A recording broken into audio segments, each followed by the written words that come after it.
This video is brought to you by Organization Motivation and Catherine McEnroe of the Ford English Financial Group.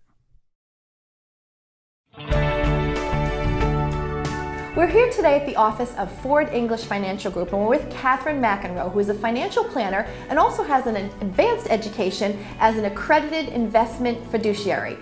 Catherine, thanks so much for having us today. My pleasure, Deb. Well, you know, today's show is about organizing your finances and legal documents, so I think people just don't know where to start. Can you give us some tips? Well, sure. Before you start any investment, we need to lay some groundwork. We need to find out what your income is, what your expenses are, and what your goals and dreams are. Oh, that's very good. We would start by preparing a budget, which would show us what cash is coming in, and we would analyze your core living expenses to see what cash needs to go out. Okay, I know, I teach a class at MVCC called Organizing Your Finances, and you would be surprised how many people do not live on a budget, so yes. I think that's one thing that you would say is very important. Yes, I do. Once we determine your cash flow, which is seeing what money's coming in and comparing it to the money going out, we would be able to establish a systematic savings plan. And this would fund an emergency fund as well as help you pay down debts. Okay, I've heard a lot about emergency funds. Can you tell our viewers what an emergency fund is? Sure, an emergency fund is cash. Should you lose your job and you think you may be able to find a new job soon, then we would have 3 to 6 months of living expenses in an emergency fund. If on the other hand you think it might be more difficult to find a new job based on your profession, we would have 6 to 12 months of living expenses in an emergency fund. Okay, so that you feel is top priority as far as saving? Yes, I do. Okay. Well, we've talked about a budget, we've talked about an emergency fund. What would be the next step, Catherine? Well, usually it's how do I plan for my retirement? And we do have the budget numbers and the cash flow numbers, so we do have a pretty good idea of what expenses will be, at least in today's dollars. The government usually sends out an estimate of what your Social Security benefit might be at different retirement ages.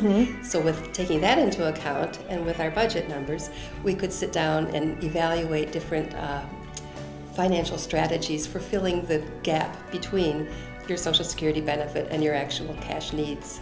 So Catherine, what's a good age, or when should somebody come to a financial planner and start thinking about their needs? Well, it's never too early to start. So you can come right away as soon as you even think about it. You can get started. The more time your money is in the market, the better off usually your results are. Right, so all of you young folks that just graduated from college and you get your first job, it's never too early. Although you help folks in all different, strategies in all different eras of their life, whether they're in their 30s and 40s or, 50s and 60s all the way up. That's true, yes. While Catherine works with folks of all different ages, she does like to have a focus on women, which I think is so extraordinary. So are there special concerns that women should have? Well, yes, as women, we have special needs. We've spent maybe time in the home rather than in the workforce raising children, so we haven't been contributing as much to our pension plans and 401ks. And it's very important that we do have our own retirement plan. That's a good tip. Yeah, and it should be a plan that's not, or an account that's not an in and out plan. It's not used to rescue the family in tight spots or to take a vacation, but definitely keep it for your retirement. Right. So Catherine, are there some tips that you can give specifically for women? Well, yes. As women, we need to be involved in all of our family finances. We need to know the location of assets. Is there a file folder that has all the account numbers, all the accounts and contact? Where are the bank accounts? How much money do we have? That's right. And if there's, say, a safety deposit box, do we know how to gain access to that? Because I'm sure, I know in my business when I work with folks, a lot of women are just not, they just think they don't need to worry about it, and then God forbid there is an emergency and something happens and you can't get that information, your husband is ill or whatever, and it's very sudden. I'm sure it's difficult. That can be devastating. Yeah. Well, I love talking to you, Catherine, because you are such a wealth of information. Can you give us any more tips specifically for women?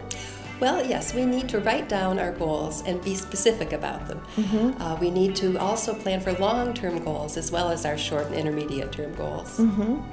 We need to get professional financial advice. There may come a time when we are single, either due to divorce or widowhood, and we certainly need to be prepared before the event, at least financially. So, Catherine, any final last words you can give us about finances? Sure, Deb. Financial planning is a journey. It can be positive and rewarding, but you have to take control. Yes, be proactive. So what I recommend that you do is you give Catherine a call right here at Ford English. Their website is fordenglish.com and their number is 272-1973. Again, thank you so much, and we hope that you've learned something today and that you take the steps today to prepare for your financial future.